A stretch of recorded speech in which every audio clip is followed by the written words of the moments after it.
हाँ जी बच्चों, custom law start कर रहे हैं। आज की क्लास कस्टम लॉ कर रहे हैं हम लोग और कुछ 4-5 क्लासेस लगेंगी कस्टम लॉ के अंदर। तो स्टार्ट करें बच्चों। कस्टम लॉ, बच्चों सबको याद है कस्टम लॉ का टैक्सेबल इवेंट क्या था? कस्टम लॉ का टैक्सेबल इवेंट, टैक्सेबल इवेंट बेटा साथ साथ नोट करना है, जल्दी जल्दी, fast fast. Okay, taxable event हम लोगों ने पढ़ा था। टैक्सेबल इवेंट होता क्या है? एन इवेंट और situation which gives rise to tax liability. तो टैक्सेबल इवेंट कस्टम लॉ का क्या है? इंपोर्ट और एक्सपोर्ट ऑफ गुड्स। तो आज अगर गुड्स इंपोर्ट करते हैं या एक्सपोर्ट करते हैं तो गवर्नमेंट हमारे पर कस्टम ड्यूटी लगाती है। तो कस्टम लॉ का जन्म इसलिए हुआ था ताकि जितने भी गुड्स में इंपोर्ट हो या एक्सपोर्ट हो हम लोग उनके ऊपर कस्टम ड्यूटी लगा सकें। और संविधान में इसको कहां लिखा गया? Article 246 schedule 7। कुछ याद आ रहा है बच्चों? आर्टिकल 246 शेड्यूल 7 में entry number 83 of list 1। List 1 कौन सी लिस्ट होती है? Union list. ये जो यूनियन लिस्ट होती है ना बच्चों, ये वो लिस्ट होती है जहां पे पावर सेंट्रल गवर्नमेंट के पास होती है।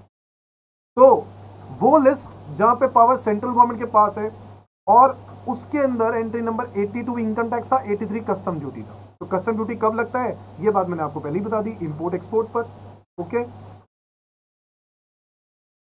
अब बच्चों कस्टम लॉ के अंदर गवर्नमेंट ने 2 कानून इंट्रोड्यूस किए। एक है कस्टम्स एक्ट 1962 और एक है कस्टम्स टैरिफ एक्ट 1975।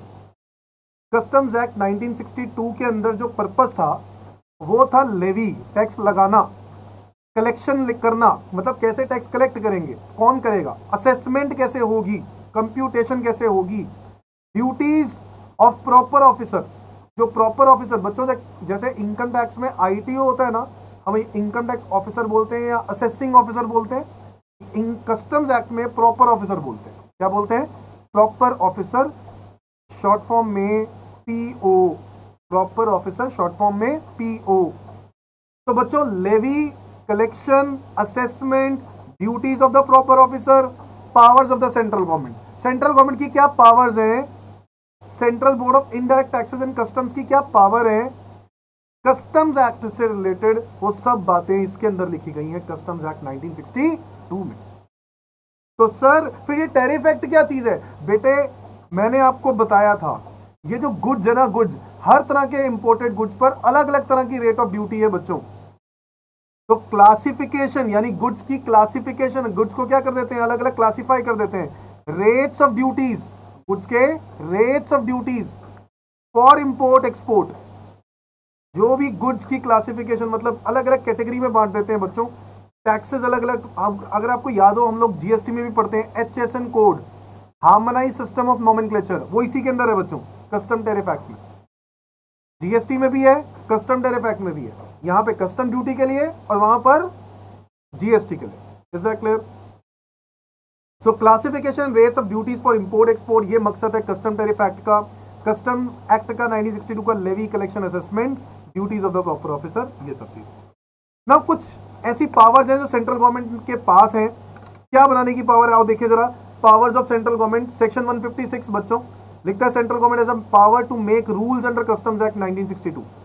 मतलब कि आज सेंट्रल गवर्नमेंट के पास पावर है कि कस्टम्स एक्ट से रिलेटेड कोई भी रूल बनाना चाहते हो तो वो सेंट्रल गवर्नमेंट बनाएगी, बट उसको रेगुलेट करना यानी उसके अंदर कुछ नए चेंजेस लेके आना, उसको कैसे एग्जीक्यूट करना है, वो सारा सीबीआईसी करेगी। वो भी है सेक्शन 157 में। 156 में रूल बनाने का, और वो पावर किसके पास है? सेंट्रल गवर्नमेंट ने अपने पास रखी है। बट रेगुलेट करने का यानी उसमें अमेंडमेंट्स लेके आना या फिर उसको एग्जीक्यूट करना, वो प्लानिंग सेक्शन 157 के हिसाब से सीबीआईसी के हाथ में। CBIC central board of indirect taxes and customs. तो बच्चों सेक्शन 156 कहता है central government has a power to make rules under customs act. Central government has power to make issues from time to time, issue note, central government has power to issue notification from time to time for the purpose of smooth functioning of the act. यानी कोई भी कानून बनाना चाहे ना तो central government ही बनाएगा। But अगर CBIC की बात करें तो सीबीआईसी के पास पावर है to make the regulations consistent with the provisions of the act. जो भी कानून में लिखा गया है उसको एग्जीक्यूट करना, उसको रेगुलेट करना, उसके पेनल्टीज फिक्स करना, ड्यूटीज फिक्स करना कि किस ऑफिसर की क्या ड्यूटी होगी, वो central board of indirect taxes and custom ही करेगा। इज दैट क्लियर बच्चों? तो सेक्शन 156 और सेक्शन 157। सेक्शन 156 सेंट्रल गवर्नमेंट के पास पावर है टू मेक रूल्स।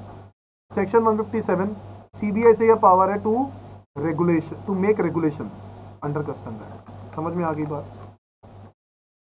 इसके अलावा कस्टम के कमिश्नर के पास भी कुछ पावर है टू इशू पब्लिक नोटिस।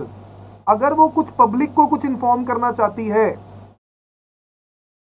जैसे कमिश्नर ऑफ कस्टम कहां पे पब्लिक नोटिस डालते हैं, जैसे कि कुछ गुड्स हैं बच्चों, इंपोर्ट हुए, शिप से इंपोर्ट किए, इंपोर्ट होने के बाद लैंड पे उतार दिए, लैंड पे उतारने के बाद इंपोर्टर उसको लेने नहीं आया। आपने वो पिक्चर देखी बदमाश कंपनी, एक पिक्चर है बदमाश कंपनी, उस पिक्चर के अंदर क्या होता है, ऐसा ही कुछ होता है कि वो शिप से सामान को उतारते हैं, उतारने के बाद कोई सामान लेने नहीं आया, 30 दिन के बाद डिस्पोज ऑफ कर देती है गवर्नमेंट।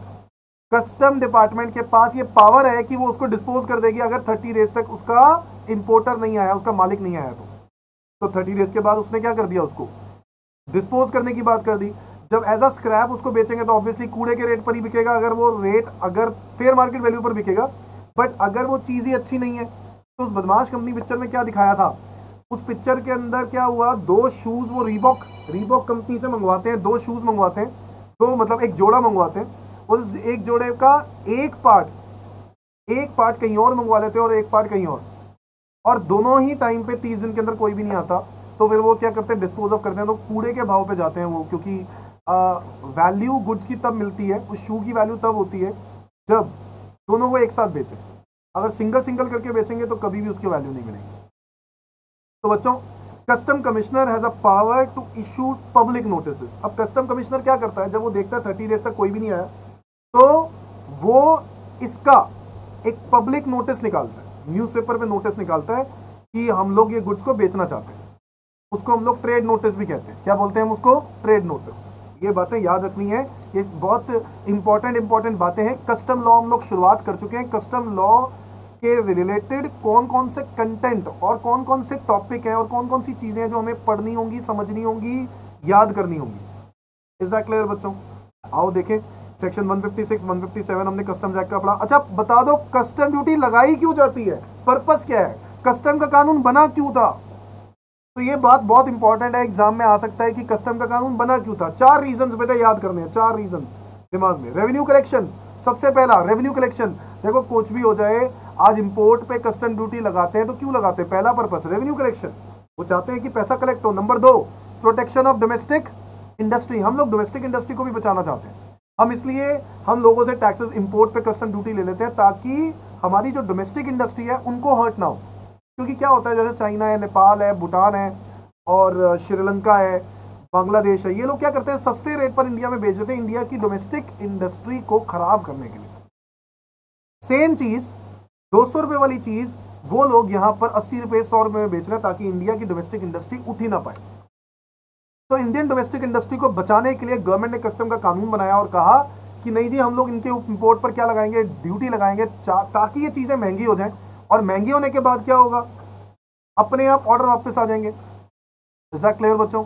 तो प्रोटेक्शन ऑफ डोमेस्टिक इंडस्ट्री, पहला रेवेन्यू कलेक्शन, दूसरा प्रोटेक्शन ऑफ डोमेस्टिक इंडस्ट्री, तीसरा regulation of import and export. Regulation of import and export का मतलब हुआ कि इंपोर्ट कितना हो रहा है, एक्सपोर्ट कितना हो रहा है, उससे रिलेटेड प्रोसीजर्स तैयार करने कि भाई हर चीज का कोई ना कोई तरीका होना चाहिए। ऐसा नहीं है कि कोई भी उठ के जैसे मर्जी इंपोर्ट है, आज इंपोर्ट करना है, मैंने कुछ एक्सपोर्ट करना है जी, ऐसा नहीं होता। कुछ टेक्निक होगी, कोई प्रोसेस होगा, वो प्रोसेस तैयार करना जरूरी था, वो कस्टम लॉ के अंदर बनाया गया। नंबर 4, फॉरेन करेंसी को कंजर्व करना, ये भी एक मुद्दा था। स्मगलिंग प्रिवेंट करना, ये भी एक पॉइंट डाल सकते हो, prevention of smuggling, prevention from smuggling. भाई अगर कस्टम का कानून होगा तो हर गुड को चेक करेंगे हम लोग जब इंपोर्ट होगा, तो कस्टम कानून है इसलिए तो इंपोर्ट पे चेक कर रहे हैं। अब इंपोर्ट पे चेक करेंगे तो स्मगलिंग कुछ हो ना रही हो, इस बात पे भी तो चेक हो जाएगा ना। तो यस, ये बातें ज़रूरी हैं। फॉरेन करेंसी हम लोग क्यों नहीं चाहते भाई? अगर हम लोग गुड्स एक्सपोर्ट करते हैं तो एक्सपोर्ट करने पर हमें फॉरेन करेंसी आती है, तो उसको फॉरेन करेंसी हमारे लिए बहुत इंपॉर्टेंट है। अगर हमें अपनी इकॉनमी स्ट्रॉन्ग करनी है, दूसरों की करेंसी अपनी जेब में रखनी है, अपनी करेंसी उनको नहीं देनी, दूसरों की करेंसी अपनी जेब में रखनी है। ताकि जो भी उन बैंक्स के लोन्स हो तो हम लोग उनकी करेंसी दे के खत्म करें, हमारे अपनी करेंसी स्टोर नहीं होनी चाहिए। Is that clear? तो 5 इंपॉर्टेंट बेनिफिट्स आप याद कर सकते हो, 5 इंपॉर्टेंट पर्पसेस आप याद कर सकते हो। पहला, revenue collection. Number 2, protection of domestic industry. Number 3, regulation of import export. चौथा, कंजर्वेशन ऑफ फॉरेन एक्सचेंज। और लास्ट में प्रिवेंशन फ्रॉम स्मगलिंग। तो बच्चों ये एक इंपॉर्टेंट कंटेंट है जो आपके एग्जाम में आ सकता है, तो याद करते हैं, साथ साथ ही याद करते हैं। फिर से 5 पॉइंट याद करते हैं कि क्यों कस्टम का कानून बना था। Number 1, revenue collection. Number 2, domestic industry को प्रोटेक्ट करना, इंपोर्ट एक्सपोर्ट के लिए कानून बनाना, प्रोसेस बनाना। Number 4, conservation of foreign exchange. और लास्ट में prevention from smuggling. Is that clear? चलो अब आगे बढ़ते हैं। तो आगे देखते हैं क्या लिखा हुआ है। आगे लिखा है इंपॉर्टेंट डेफिनेशंस। तो बच्चों इंपॉर्टेंट डेफिनेशंस अब हम लोग स्टार्ट कर रहे हैं कस्टम्स एक्ट की। कस्टम्स एक्ट को पढ़ने से पहले कुछ इंपॉर्टेंट डेफिनेशंस पढ़ेंगे और उसको क्लियर करेंगे। एक बार ये डेफिनेशंस क्लियर हो गई बच्चों, आगे की जो क्लासेस होंगी उसमें पढ़ने में आसानी होगी, इसीलिए मैं डेफिनेशंस पहले कराना चाहता हूँ। कुछ करेंगे, सारी तो करनी नहीं है, तो कुछ ही करनी है और वो याद करनी है। ठीक है? एजुडिकेटिंग अथॉरिटी किसको बोलते हैं? एजुडिकेटिंग अथॉरिटी सेक्शन 2 क्लॉज 1 में लिखा है। 1 स्टार्टिंग एजुडिकेटिंग अथॉरिटी है। अब ये क्या चीज है? Sir as per section 2(1) of the Customs Act, adjudicating authority means any authority competent to pass any order or decision under this act, but does not include Central Board of Indirect Taxes and Customs, custom का commissioner और custom excise and service tax appellate tribunal, CESTAT. इसको क्या बोलते हैं? सेस्टैट। जैसे income tax में आईटैट था बच्चों, इनकम टैक्स एपेलेट ट्रिब्यूनल, ऐसे ही कस्टम्स के अंदर custom excise and service tax appellate tribunal. तो बच्चों एजुडिकेटिंग अथॉरिटी वो है who are competent to pass an order, जो ऑर्डर दे सकते हैं, जो जजमेंट दे सकते हैं, जो जजमेंट कानून बन जाएगा। High court, supreme court, these are adjudicating authorities. But उन्होंने ये बात क्लियर कर दी कि CBIC, central board of indirect taxes, customs, ये एपेलेट अथॉरिटी नहीं है, एजुडिकेटिंग अथॉरिटी नहीं है। ये ऑर्डर पास करे तो इसके ऑर्डर को चैलेंज किया जा सकता है। कस्टम कमिश्नर अपील के ऑर्डर को चैलेंज किया जा सकता है, सेस्टैट के ऑर्डर को चैलेंज किया जा सकता है। कहां? हाई कोर्ट में बच्चों। कहां पे चैलेंज किया जा सकता है? High court. Is that clear? तो इसी रीजन से, और हाई कोर्ट का जो डिसीजन होगा, जनरली हाई कोर्ट का डिसीजन माना जाता है, बट कुछ केसेस ऐसे हैं जहां पे हाई कोर्ट के डिसीजन को भी आप जाके सुप्रीम कोर्ट में खुलवा सकते हो कि भैया मैं तो इस बात से सेटिस्फाइड नहीं हूं, तो हाई कोर्ट के अगेंस्ट जा सकते हो, बिल्कुल जा सकते हो। तो एजुडिकेटिंग अथॉरिटी याद करना है, सेक्शन 2(1) में कहता है कि वो अथॉरिटी जो कॉम्पिटेंट है टू पास एनी ऑर्डर और डिसीजन अंडर द एक्ट, कोई भी कानून पास, कोई भी ऑर्डर पास करने के लिए, कोई भी डिसीजन देने के लिए, उसके अंदर 3 लोग नहीं आते। पहला, सीबीआईसी इसमें कवर नहीं होता। नंबर 2, कमिश्नर अपील जिसके अंदर नहीं आता। बच्चों अगर आपको याद हो तो मैंने इनकम टैक्स में मैंने बताया नहीं था कि जो जॉइंट कमिश्नर्स होते हैं, याद है? सबसे पहले बताया था आईटीओ, नीचे सबसे नीचे आईटीओ था, फिर उसके बाद आईटीओ से अगर इनकम टैक्स कैलकुलेट ना हो तो कौन करता है? एसीडीसी। अगर इससे कैलकुलेट ना हो तो कौन करता है? जेसी। याद है? जेसी जो कह दे वो मानना पड़ता है, इसके ऊपर वाले लोग जो हैं वो कभी भी नहीं देखेंगे। अब सर फिर उसके इसमें हम क्या करेंगे अगर जेसी गलत बोल रहा है तो मैंने आपको बताया था आप कहाँ जाओगे? कमिश्नर अपील्स के पास जाओगे। कमिश्नर अपील से केस हार गए तो कहाँ जाओगे? आईटैट के पास जाओगे। आईटैट से केस हार गए तो कहाँ जाओगे? हाई कोर्ट के पास जाओगे। हाई कोर्ट से केस हार गए तो सुप्रीम कोर्ट के पास जाओगे, और सुप्रीम कोर्ट से केस हार गए तो घर। कुछ याद आ रहा है बच्चों? बच्चों एग्जैक्टली वैसे ही इनडायरेक्ट टैक्सेस में कस्टम लॉ के अंदर भी बात करें तो कस्टम लॉ के अंदर भी कुछ ऐसा ही है। कस्टम लॉ के अंदर कमिश्नर अपील्स होता है, कमिश्नर अपील्स होता है जो एग्जैक्टली वही काम करता है जैसे इनकम टैक्स में कमिश्नर अपील्स होता है। इससे केस हार गए तो आप कहाँ जाते हो? सेस्टैट जाते हो। कहाँ जाते हो? सेस्टैट।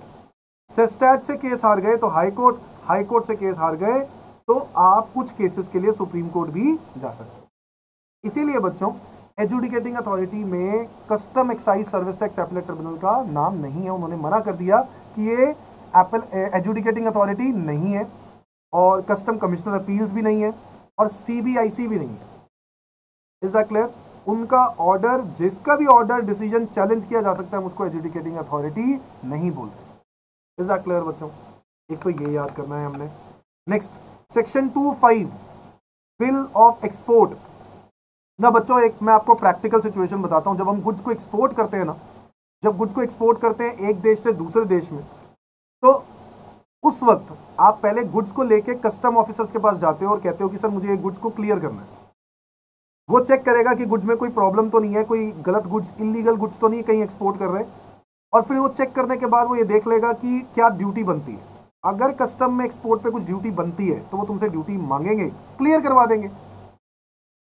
Is that clear? और वो जो ड्यूटी जो बनती होगी उसके लिए वो आपको क्या देंगे? Bill of export. क्या देंगे? Bill of export. अगर कुछ ड्यूटी बनती है, अगर नहीं भी बनती तो उस पर 0 लिख देंगे, बट बिल ऑफ एक्सपोर्ट जरूर देंगे क्लियरेंस के लिए। तो बिल ऑफ एक्सपोर्ट का पर्पस है बेटा गुड्स की क्लियरेंस, कि आप गुड्स को एक्सपोर्ट कर सकते हो। देखो, सबसे पहले कस्टम ऑफिसर्स हैं जिनको आपने रिस्पेक्ट देनी है। कस्टम ऑफिसर के बाद आप जाके जो लॉजिस्टिक इंडस्ट्री है वो आगे बैठी होगी, उनको जाके आप मिलोगे और फिर उसके बाद वो आके आपका एक्सपोर्ट कर देंगे। बट वो भी ये कहेंगे कि क्लियरेंस हो गई है या नहीं हुई। तो अगर क्लियरेंस नहीं हुई तो उनको भी अलाउड नहीं है वो आगे एक्सपोर्ट कर सके। Is that clear?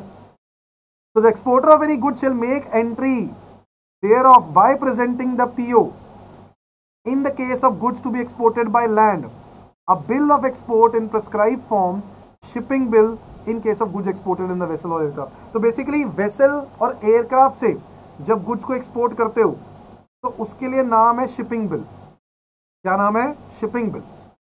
तो शिपिंग बिल जो नाम है ना वो है इन case of goods exported in a vessel और एयरक्राफ्ट। बट जहां पर वेसल और एयरक्राफ्ट का केस नहीं है, बाय लैंड का केस है, तो ऐसे केस में होता है बच्चों बिल ऑफ एक्सपोर्ट्स। क्या केस होता है? Bill of exports.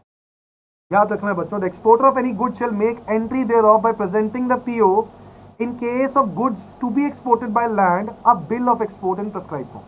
तो हम एक बिल ऑफ एक्सपोर्ट देते हैं कि भैया देख लो ये गुड्स हैं जो हम लोग लेके जा रहे हैं, आप बताओगे कि कोई ड्यूटी वगैरह बनती है या नहीं बनती।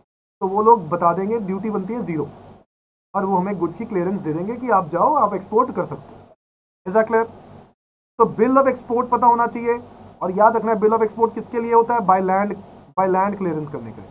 और अगर मैं वेसल एयरक्राफ्ट से करता हूं तो shipping bill. Word is shipping bill. Next is board. Board क्या है? यहां पर जहां पर भी कस्टम्स एक्ट में बोर्ड लिखा होगा उसका मतलब क्या है? बोर्ड का मतलब है बच्चों CBIC, central board of indirect taxes and customs. Is that clear? इसका नाम पहले CBEC होता था, अब है indirect taxes and custom. Is that clear? Section 2 clause 6। तो आपको याद करना है 1, 5 और फिर 6। फिर हम लोग अब C में आ गए, क्योंकि आपको पता है सारी की सारी ये जो है ये सब अल्फाबेटिकल ऑर्डर में बनता है। 2, 1, 2, 3, उसके बाद आ गया होगा 6 तक। ये 1 से लेकर 6 तक जो होंगे वो सब B में ही होंगे। ठीक है? अच्छा, A 1 जो एजुकेटिंग अथॉरिटी हो गया, फिर उसके बाद B स्टार्ट हो गया होगा, अब C स्टार्ट हो गया। 2, 7 coastal goods. Now what is coastal goods? Coastal goods क्या होते हैं सर? कोस्टल गुड्स का मतलब है वो गुड्स जो इंपोर्टेड नहीं है और वो गुड्स एक पोर्ट से, इंडिया के अंदर एक पोर्ट से दूसरे पोर्ट में ट्रांसफर किए गए। फिर से सुनो, वो गुड्स जो इंपोर्टेड नहीं है, मतलब दूसरे देश से नहीं आए, इंडिया के ही हैं, बट इंडिया में किसी और पोर्ट से किसी और पोर्ट में जा रहे हैं। जैसे चेन्नई पोर्ट से मुंबई जा रहे हैं, तो बच्चों ऐसे केस में हम उन गुड्स को क्या बोलते हैं? Coastal goods. क्या बोलते हैं? Coastal goods. अच्छा, इंपोर्टेड गुड्स कब होते हैं? जब कोई गुड्स बाहर से इंडिया में आते हैं। ये बाहर से नहीं आए, ये एक पोर्ट से दूसरे पोर्ट में आते हैं, हम इसको कोस्टल गुड्स बोलते हैं। क्या बोलते हैं? Coastal goods. Okay, section 2 clause 7। Next है बच्चों custom area. Now what is custom area? Custom area है means the area of a custom station and includes any area in which imported goods or exported goods are ordinarily kept before clearance by the custom authority। Basically होता क्या है, मैं आपको थोड़ा सा मैं वो जगह बताना चाहता हूं कि जहां पे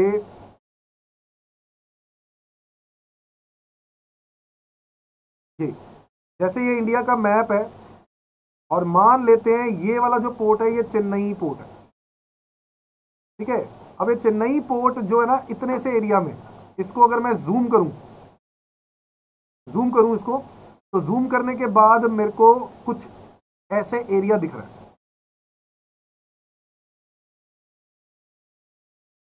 ठीक है? अब इस एरिया में यहां पर लगे हुए हैं शिप सारे,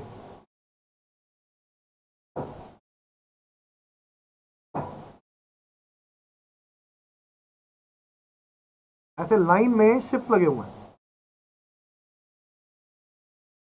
कोई कौन से देश से आया है, कोई कोई इंडिया का ही पोर्ट से आया है, कोई बाहर से आया हुआ है, अलग अलग, ठीक है। और यहां पर ना कुछ कंटेनर्स पड़े हुए हैं। क्या पड़े हुए हैं? कंटेनर्स। सर ये कंटेनर्स किस लिए काम आएंगे बेटा? जब गुड्स को बाहर उतारोगे, ये जब गुड्स को बाहर उतारोगे तो इनको लेके जाओगे या नहीं लेके जाओगे, कि हाथ में पकड़ के लेके जाओगे? कंटेनर्स के थ्रू लेके जाओगे, कंटेनर्स। क्लियर? इस एरिया को, ये जो कंटेनर वाला एरिया होता है ना, इसको हम लोग बोलते हैं inland container depot, ICD, inland container depot. ये वाला एरिया होता है, कंटेनर्स ही कंटेनर्स पड़े होंगे। फिर एक एरिया होगा यहां पर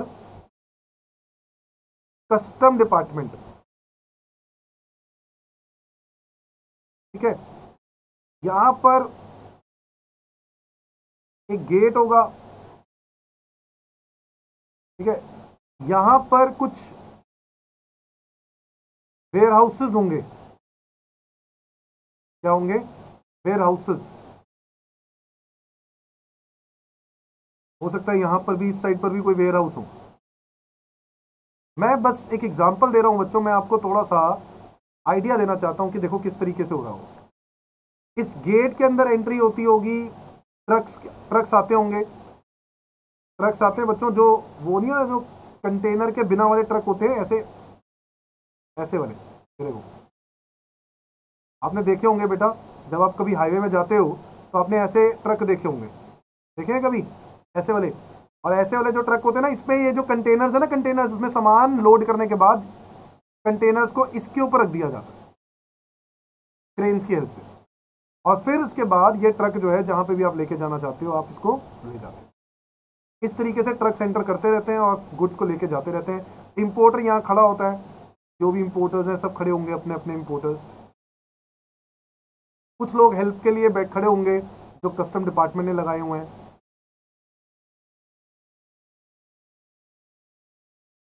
समझ में आया? ये मैंने क्या बना दिया? ये बना दिया कस्टम एरिया। क्या बना दिया? Custom area. लो, पूरा आपको डायरेक्शन, पूरी आपको देखो पिक्चराइजेशन दिखा दी है। एक्चुअल में ऐसा होता है, ये है, ये जो एरिया है ना जहाँ पे ये सब हॉल्ट पे रुके हुए हैं, ये स्टेशन है बैठने। यहाँ पे ना हॉल्ट होता है, स्टेशन। जैसे रेलवे स्टेशन होता है ना बच्चों, स्टेशन का मतलब क्या है? रुकना, स्टेशनरी, रुकना। स्टेशनरी पोजीशन मतलब रुकना, स्टेशनरी वो किताबों वाली स्टेशनरी नहीं, स्टेशनरी पोजीशन का मतलब तो रुकना। Station, stand, station. Is that clear? तो ये ना एक स्टेशन है, यहां पे आके सारी शिप्स रुक जाती हैं। अब गुड्स को, जिसको यहाँ पे इंपोर्ट करना था, गुड्स यहाँ पे आता है, इंपोर्टर को देते हैं और उसके बाद फिर इंपोर्टर अपने घर ले जाता है। पहले कस्टम डिपार्टमेंट को गुड्स को क्या करना होता है? क्लियर करने होते हैं ना, तो कस्टम डिपार्टमेंट को पहले आपको वहां पे दिखाना पड़ेगा कि आपने कस्टम ड्यूटी वगैरह पे कर दी है। तो ये है, समझ में आया? मजा आया होगा ना? Custom area. तो कस्टम एरिया सेक्शन 2 क्लॉज 11 कहता है custom area means area of custom station and includes any area in which imported goods और exported goods are ordinarily kept before clearance by custom authority. देखो ये देखो देखो देखो, ये देखो, आर ऑर्डिनरीली केप्ट। गुड्स को यहां उठाया, कंटेनर्स में डाल दिया, कंटेनर से कहां डाल दिया? वेयर हाउस में डाल दिया। मैं गुड्स लेकर नहीं गया, तो ये एरिया क्या बना? Custom area. Custom station, custom station, containers, warehouses, custom department, ये खाली लैंड। तो बच्चों ये सारा कस्टम एरिया है। सेक्शन 2 क्लॉज 11 याद कर, हो जाएगा बच्चों, याद करना है इसको, डेफिनेशन को। तो custom area means area of custom station and includes any area in which imported goods or exported goods are ordinarily kept before clearance by the custom authority। तो गुड्स को क्लियर करने से पहले, जो भी गुड्स जहां पड़े होते हैं, गुड्स को क्लियर करने से पहले वाली जो पोजीशन होती है, वहां पर जहां पे भी गुड्स पड़े हुए हैं उसको हम लोग कस्टम एरिया बोलते हैं बच्चों। क्या बोलते हैं? Custom area. Next is custom station, section 2 clause 13। ये देखो, custom port, custom port, custom airport, international courier terminal, foreign post office और land custom station. Basically custom port तो हो गया शिप के लिए, वेसल के लिए, कस्टम एयरपोर्ट हो गया बाय एयर, एयरक्राफ्ट के लिए। एयरपोर्ट तो आप जानते हो ना बच्चों, उसको कस्टम एयरपोर्ट पर कहते हैं। जब सामान आता है ना तो गुड्स आते हैं कुछ कई बार एयरक्राफ्ट से, तो जो जहां पर भी वो लैंड करता है उसको कस्टम एयरपोर्ट कहते हैं। और कस्टम पोर्ट हो गया, जैसे मैंने आपको अभी दिखाया, वो कस्टम पोर्ट हो गया। International courier terminal, international courier terminal जहां पर कुछ उसमें क्या होगा, वहां पे उस एरिया में सिर्फ सामान ही आता है, इंपोर्ट हुआ, कोरियर आते हैं बस उस फ्लाइट के अंदर। तो इंटरनेशनल कोरियर टर्मिनल भी एक जगह बनाई होती है गवर्नमेंट ने। तो ये सारे कस्टम के स्टेशंस हैं, custom stations. Foreign post office, foreign से सामान इंडिया में आ रहा है या फिर इंडिया से फॉरेन में जा रहा है, तो उस फॉरेन पोस्ट ऑफिस को भी कस्टम स्टेशंस बोलते हैं। और लास्ट लैंड कस्टम स्टेशन, ये होता है बाय लैंड। बाय लैंड आप पाकिस्तान से इंडिया आ रहे हो, पाकिस्तान से जब इंडिया आओगे तो एक बॉर्डर पर आपको कौन मिलेगा, कस्टम डिपार्टमेंट मिलेगा। कौन मिलेगा, कस्टम डिपार्टमेंट। ठीक है, यहाँ पे कंटेनर्स पड़े होंगे और आपको कस्टम डिपार्टमेंट मिलेगा, ये आपको रोकेगा, बैरिकेडिंग होगी, वो आपसे डिस्कस करेगा कुछ कि गुड्स पर ड्यूटी दी है या नहीं दी। तो ये सब बातें होती हैं कस्टम स्टेशन में। कहाँ बातें होती हैं वाली, कस्टम स्टेशन में।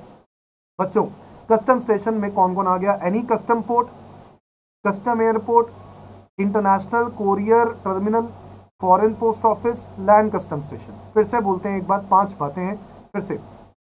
Custom port, custom airport, international courier terminal, foreign post office और land custom station. Next is dutiable goods. Sir dutiable goods क्या होते हैं, कोई भी गुड्स जो ड्यूटी के लिए चार्जेबल है बट अभी तक ड्यूटी उनके ऊपर नहीं दी, उनको हम लोग क्या बोलते हैं, ड्यूटीएबल गुड्स। जैसे बच्चों टैक्सेबल इनकम होती है, टैक्सेबल इनकम पे टैक्स क्या दे चुके होते हैं, नहीं, टैक्सेबल इनकम वो इनकम होती है जो उसके ऊपर टैक्स लगना है। Is that clear. Dutiable goods वो गुड्स होते हैं जिनके ऊपर ड्यूटी लगनी है, ड्यूटी अभी तक पे नहीं की गई है। Is that clear. Next is export, section 2 clause 18। Exports का मतलब बहुत क्लियर है, taking out of India to a place outside India. India से बाहर जा रहे हो to a place outside India, हम उसको क्या बोलते हैं बच्चों, एक्सपोर्ट्स। क्या बोलते हैं, exports. Taking out of India from a play to a place outside India, India से बाहर लेके जा रहे हैं टू प्लेस ऐसी जगह पे जो आउटसाइड इंडिया, तो एक्सपोर्ट्स कहते हैं। Export goods, section 219, any goods which are to be taken out of India to a place outside India is exported goods. बहुत सिंपल है, एक्सपोर्ट्स क्या होता है वो अलग है, एक्सपोर्ट गुड्स जो है वो बता दिया, कोई भी गुड्स जो इसको बाहर लेके जा रहे हैं हम लोग। गुड्स क्या है, बहुत ही इंपॉर्टेंट डेफिनेशन है बच्चों, क्योंकि गुड्स कई जगह पे आपको मिलेगा, तो आपको पता होना चाहिए गुड्स क्या है। Goods as per section 2 clause 22 कहता है गुड्स इंक्लूड्स वेसल, शिप भी गुड है भाई, शिप भी तो बेच सकते हैं, वेसल, एयरक्राफ्ट भी गुड है, व्हीकल्स भी गुड है। स्टोर्स, स्टोर्स क्या होता है, स्टोर्स होता है जैसे कि ये जो वो जो मैकेनिकल का काम नहीं होता, जो स्टोर्स जो जैसे मशीन्स का कंपोनेंट्स होते हैं, वैसे ही ना आपकी वेसल जिसमें आप शिप से गुड्स को इंपोर्ट करते हो एक्सपोर्ट करते हो, शिप वाले लोग ना स्टोर रखते हैं। स्टोर मतलब छोटा मोटा सामान रखते हैं शिप का, कि भाई शिप अगर कोई खराब हो गया, बीच में कोई पार्ट डैमेज हो गया, तो क्या बाहर से तो ना बुलाएंगे, और समुद्र में किसको बुलाए हुए, किसी को नहीं बुला पाओगे। तो इसलिए अगर कोई चीज़ डैमेज हो जाती है, कोई खराब हो जाती है, तो वो एक एक स्पेयर रखते हैं, उसी को यहाँ पर स्टोर्स बोलते हैं। क्या बोलते हैं, स्टोर्स। बैगेजेस क्या होते हैं, जब बच्चों कस्टमर, जो कस्टमर कह रहा हूँ, ट्रेवलर एक जगह से दूसरी जगह जा रहा होता है, तो वो अपने बैग्स रखते हैं, वो उन्हीं चीज़ों को बैगेज बोलते हैं। अब बैगेज के अंदर वो सब चीज़ें आती हैं जब वो लेके आते हैं या लेके जाते हैं, साथ में लेके आते हैं ना कुछ सामान, और कुछ लेके जाते हैं, जब वो लेके जाते हैं वो उन्हीं चीज़ों को हम बैगेज बोलते हैं, और लेके आने को भी हम लोग बैगेज बोलते हैं। ऐसा क्लियर बच्चों। करेंसी एंड नेगोशिएबल इंस्ट्रूमेंट्स, मतलब बैगेज को भी इन्होंने गुड्स बोला, स्टोर्स को भी इन्होंने गुड्स बोला, currency and negotiable instruments, currency तक को गुड्स बोल दिया भाई, करेंसी, डॉलर, पाउंड, यूरोज अगर आपके पास है तो वो भी गुड्स हैं। नेगोशिएबल इंस्ट्रूमेंट, चेक वगैरह, ये भी गुड्स हैं। And any kind of movable property, भाई सीधा बोल देता ना, मूवेबल प्रॉपर्टी, बेवकूफ इंसान, इतना लंबा दौड़ा दिया। Vessel, aircraft, vessel, aircraft, vehicle. Number 2 stores, number 3 baggage, number 4 currency and negotiable instruments, number 5 any other kind of movable property. एक बार फिर से 5 पॉइंट्स हैं। पहला वेसल, एयरक्राफ्ट या फिर vehicle. Number 2 stores, number 3 baggage, number 4 हो गया करेंसी एंड नेगोशिएबल इंस्ट्रूमेंट्स, और number 5 any other kind of movable property.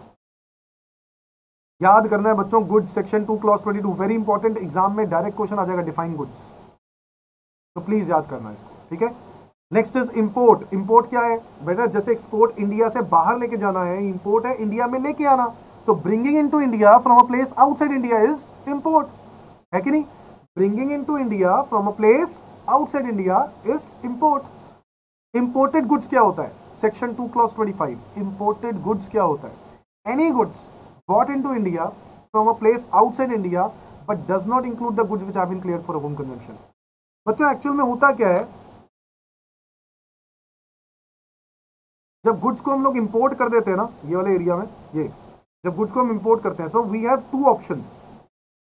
पहला, ये जो इंपोर्टर खड़ा है ना, अगर उसके पास पैसे हैं तो भाई तू पैसे हैं तो ड्यूटी दे दे कस्टम डिपार्टमेंट को और गुड्स को क्लियर कर ले। So there are 2 type of clearance. बेटे हम लोग ना आज की जो क्लास है ना, सिर्फ टेक्निकल वर्ड्स और लैंग्वेजेस समझ रहे हैं, ये समझ में आ गया तो आगे आने वाली क्लास आसान हो जाएगी। एक होता है clearance for home consumption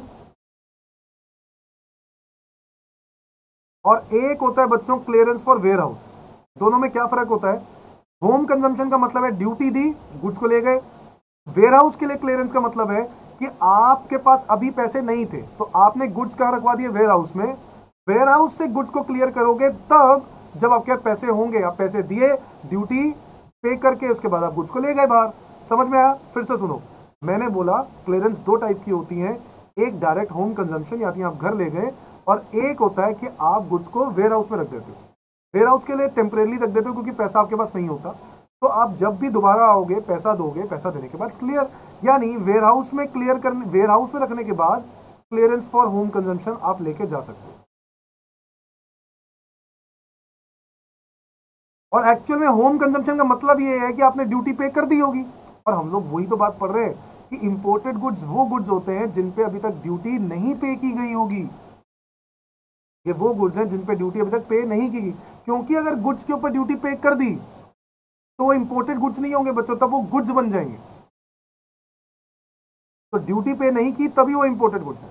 so any goods which is bought into India from a place outside India but does not include the goods which have been cleared for home consumption, वो goods जो home consumption के लिए clear किए गए उन goods को छोड़ के। ऐसा क्लियर समझ में आता है बच्चों? Section 2 clause 25। Next is India. भाई इंडिया की डेफिनेशन पता होनी बहुत जरूरी है।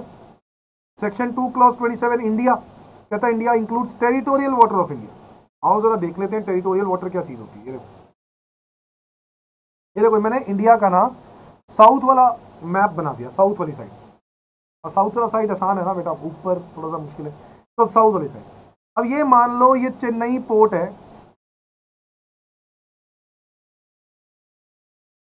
अब क्या होता है, इंडिया का ये जो कोस्ट होता है ना बेटा, इसको बोलते हैं कोस्ट। क्या बोलते हैं इसको? कोस्ट। इस लाइन को बोलते हैं कोस्ट लाइन, ठीक है। अब इस कोस्ट लाइन से यानी बेस लाइन से 12 nautical mile, 1 nautical mile is equal to 1.853 kilometres.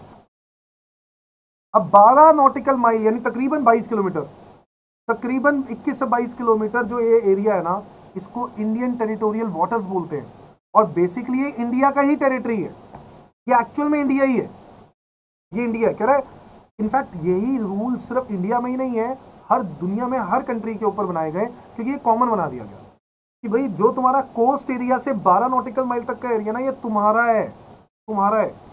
जो भी इसमें कूड़ा करकट होगा तुमने सफाई करनी है। Is that clear? तो इसका ध्यान जो रखना है वो इंडिया वालों ने ही रखना है। 12 नॉटिकल माइल यानी 1.853 किलोमीटर, एक नॉटिकल माइल 1.853 किलोमीटर। समझ में आ गया? इसको बोलते हैं इंडियन टेरिटोरियल वाटर्स। तो ये नेक्स्ट 12 नॉटिकल माइल, इसको बोलते हैं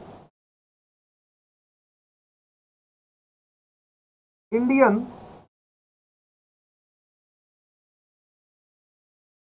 कॉन्टिन्यूअस जोन।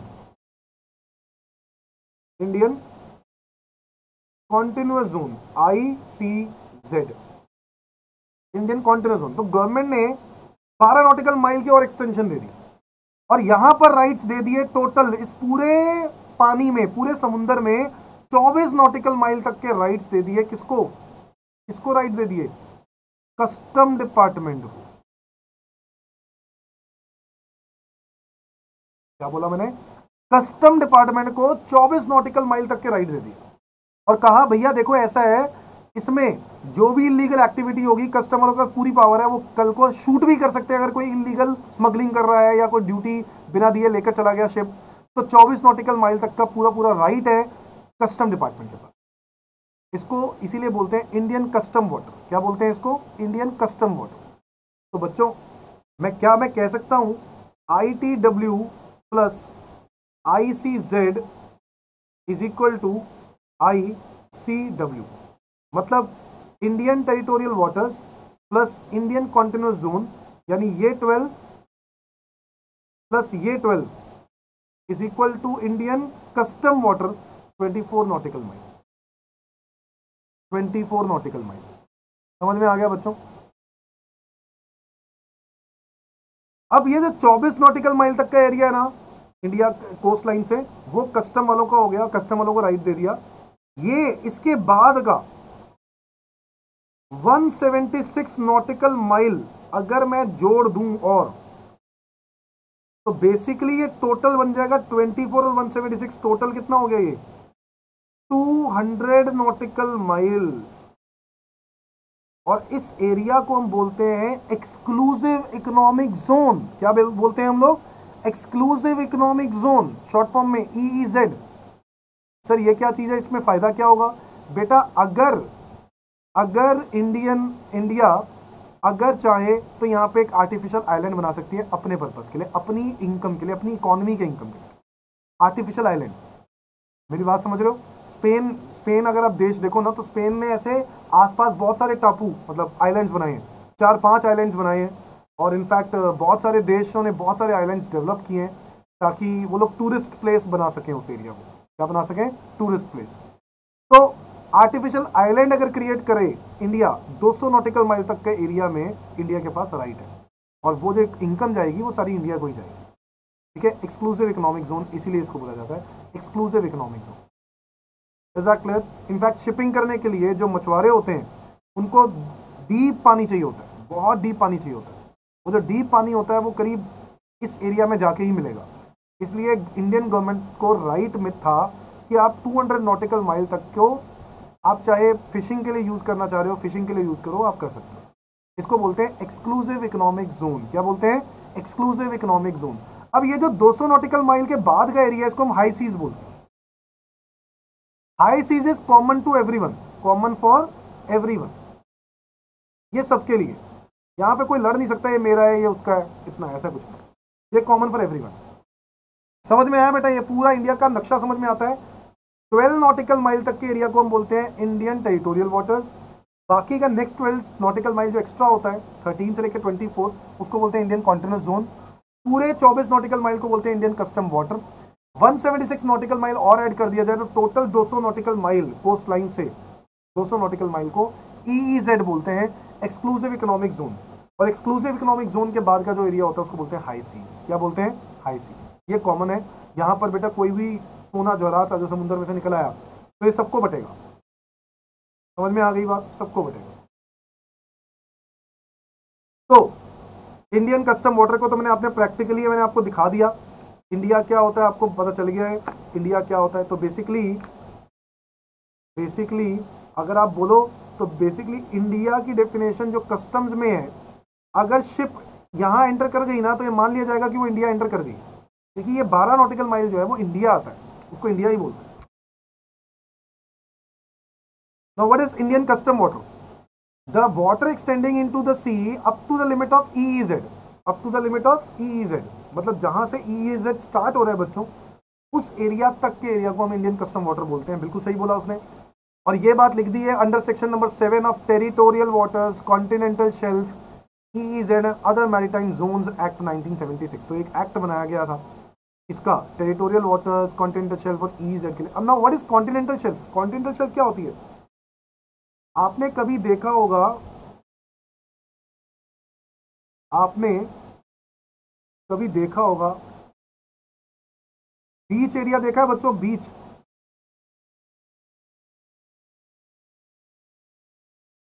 बीच एरिया देखा है बच्चों? जो बीच होता है समुंदर का, जो बीच वाला एरिया होता है, मान लो ये है पानी की लहरें, पानी है, ठीक है, और ये सारा का सारा यहाँ पे लोग बैठे हैं, यहाँ पे लोग बैठे हैं, ये बीच है, ये बीच है। एक्चुअल में क्या होता है, जब आप समुंदर की तरफ जाते हो तो ये लैंड जो होती है ना, ये लैंड आगे जाके थोड़ी सी नीचे हो जाती है, धंस जाती है, और आगे जाओगे तो और नीचे हो जाएगी। इसीलिए जब आप पानी में जाते हो तो आपको यहां पर आके आप थोड़ा सा और गहराई में चले जाते हो, फिर लैंड आगे जाके और धंस जाएगी, धंस जाएगी, धंस जाएगी, धंस जाएगी। इस एरिया को बोलते हैं कॉन्टिनेंटल शेल्फ। समझ में आया? भाई आप, ये बंदा जाएगा, अब ये आगे जाता रहेगा, अगर यहां तक चला गया तो ये बंदा डूब नहीं जाएगा? क्यों डूब जाएगा? क्योंकि जो समुंदर वाला एरिया है ना, इस समुंदर के अंदर ये जो मिट्टी है यहां तक, ये मिट्टी एक टाइम पे आके नीचे नीचे जाते जाते और आगे जाते जाते ये जो आपका अर्थ है वो ऐसे हो जाता है, और यहां पर जो है पानी है।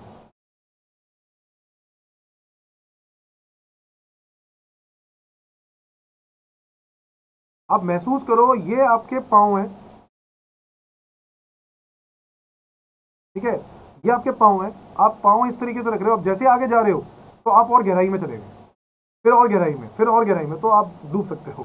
तो बेसिकली वो ऐसे होता है। ये इस एरिया को बोलते हैं कॉन्टिनेंटल शेल्फ, ठीक है, और वो भी इंडिया ही है कॉन्टिनेंटल शेल्फ, मतलब समझा रहा था। तो इंडियन कस्टम वाटर जो है वो क्या है, वो बात उन्होंने कहा कि हम लोग इंडियन कस्टम वाटर को वहां तक होता है जहां तक की लिमिट है ईजेड की। ईजेड जहां से स्टार्ट होता है as per section 7 of the territorial waters, continental shelf, EEZ and other maritime zones act 1976। Okay. ICW extends up to 24 nautical mile from the base line on the coastal of India. ये बात हम लोगों ने पहले ही पढ़ ली है, पढ़ लिया ना। पर्सन इन चार्ज तो बहुत ही इंपॉर्टेंट चीज है। Section 2 clause 31 person in charge को, ये पर्सन इन चार्ज ना बहुत ही इंपॉर्टेंट होगा, आपको आने वाली क्लासेस में दिखेगा, इसका नाम मैं कई बार लूंगा। ये पर्सन इन चार्ज वो पर्सन होता है जो एक्चुअल में आपके जो भी व्हीकल है उस व्हीकल का इंचार्ज है, यानी उसको डायरेक्शन देना कि भाई कहां जाना है, कैसे जाना है। मतलब ड्राइवर को जरूरी नहीं है कि ड्राइवर ही हो, बट हो सकता है कि ड्राइवर के साथ कोई बंदा हो जो ऑथोराइज्ड हो। हाँ, अगर वो कोई ऑथोराइज पर्सन नहीं है तो ड्राइवर ही होगा। तो बेसिकली पर्सन इन चार्ज का मतलब क्या है? इन रिलेशन टू वेसल हम इसमें मास्टर बोलते हैं। क्या बोलते हैं? मास्टर, वेसल का master. In relation to aircraft हम कमांडर बोलते हैं या पायलट इन चार्ज बोलते हैं? पायलट या कमांडर, एक मतलब दोनों में से कोई एक होगा इन case of aircraft. In case of railway train conductor बोल लो, गार्ड बोल लो, या other person having chief direction of the train, जो बाकी डायरेक्शन दे रहा है।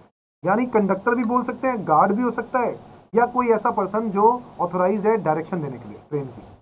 इन relation to any other conveyance, यानी व्हीकल वगैरह बाय लैंड जाते हैं तो ड्राइवर और person in charge of the conveyance, या फिर कोई और पर्सन जो कन्वेंस का इंचार्ज। समझ में आ गया बच्चों?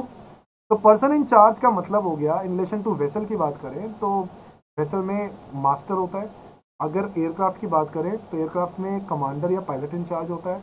और अगर मैं रेलवे ट्रेन की बात करूं तो उसमें एक गार्ड होता है या फिर कंडक्टर होता है, ठीक है। और लास्ट अगर एनी अदर व्हीकल है तो एनी अदर व्हीकल मतलब कार वगैरह ही होगी, तो ऐसे केस में ड्राइवर, या बस होगी तो ड्राइवर, या वो होगी ट्रक होगा तो ड्राइवर। समझ में आ गई बात?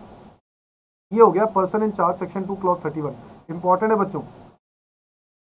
Next is prohibited goods, section 2 clause 33 prohibited goods. ये वो गुड्स हैं बच्चों जिसको गवर्नमेंट ने क्या किया, प्रोहिबिट किया, मतलब गवर्नमेंट अलाउ नहीं करता इन गुड्स को इंपोर्ट या एक्सपोर्ट करना। यस, ऐसे भी गुड्स होते हैं, तो वो सेक्शन 2 क्लॉज 33 तो कहीं पर लिख दिया जाता है, गुड्स इंपोर्ट होते हैं तो गवर्नमेंट नाम नहीं लेती इलीगल है, प्रोहिबिटेड वर्ड बोलती है। अब आपको डेफिनेशन पता हो या ना पता हो, वो प्रोहिबिटेड बोल देती है। सेक्शन 2 क्लॉज 33 लग गया भाई इसके ऊपर डेफिनेशन, प्रोहिबिटेड गुड्स।